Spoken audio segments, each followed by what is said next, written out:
All right, let's dive into this Vivo X200 Pro. So you've been checking out that Tech Unraveled episode, right? Seems like the camera's got you hooked, huh? Yeah, it's causing quite a stir, that's for sure. Especially that 135 millimeter lens. That's a headliner for All sure. right, that's a serious camera stuff. Can you actually get DSLR style photos on a phone now? That's the whole idea. That 135 millimeter focal length, it's a classic for portraits. Like professional photographers love it. They kept mentioning that creamy bokeh. What even is that? It's that blurry background effect, but like done really well, makes the subject pop. Not just blur, it's the look of it. 135 millimeter on a phone. Yeah. You're talking like almost magazine quality portraits, potentially. See, that's what I want to know, not just specs, but what they do.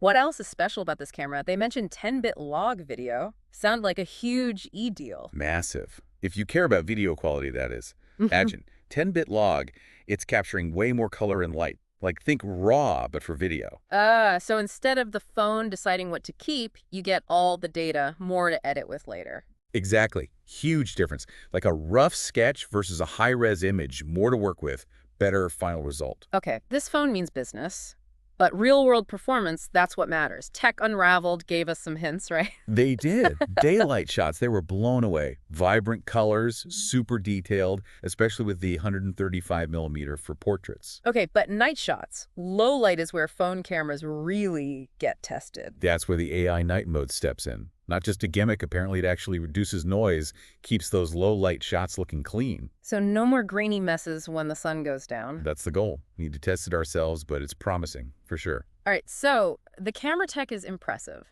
but all this tech needs some serious power behind it. What's running this thing? Oh, absolutely. For this kind of tech, you need serious processing power. And it looks like Vivo went all out. I'm looking at the specs now. MediaTek Dimensity 9300 chipset. That's like the top tier this year, right? It is, and it has to be. Think about it, processing those huge image files from the 135 millimeter lens, plus all the AI stuff going on, especially with the night mode. And keeping things running smooth, laggy camera is the worst. The worst. But Tech Unraveled mentioned they're packing in up to 12 GBs of RAM. That's a serious amount of memory. Should handle anything you throw at it. No waiting around for apps or photos, that's the dream. Okay, but back to our big question. Does this Vivo X200 Pro actually live up to the hype? You know, from what we've seen, it's ticking all the boxes. That 135 millimeter lens, game changer for smartphone photography, and 10-bit log.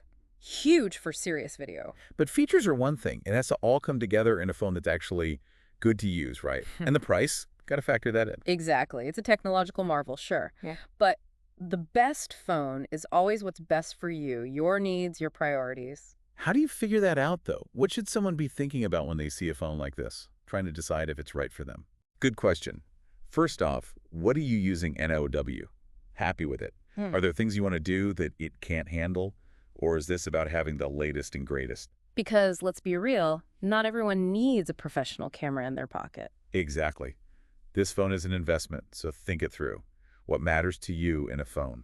If someone mostly takes casual photos, that 135 millimeter lens might not be the deciding factor. Right. That's where looking at the whole market matters. What else is out there for the price? How do the cameras stack up? Any other features you might prefer? So compare, contrast, think about your actual usage. You know what's really interesting to me, though? It's like we're watching the line between pro cameras and phones just disappear a couple years ago. 135 millimeter lens on a phony. 10-bit log, no way. Amazing, right? Yeah. Stuff that used to be only on high-end gear, now it's in your pocket. So what does this mean for photography? Are we all going to be lugging tripods around with our phones now? Probably not. But it does, like, raise the bar. What we expect from phone cameras is changing, and honestly, it's awesome for new creators.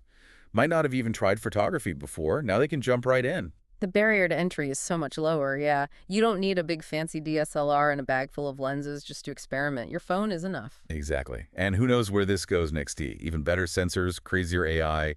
It's going to be wild. Makes you think. In a few years. Anyway, gotta wrap up. So for our listeners, someone thinking about this Vivo X200 Pro, what's the big takeaway? This phone, it's a sign of things to come. It's not just another phone anymore, right? It's a creative tool.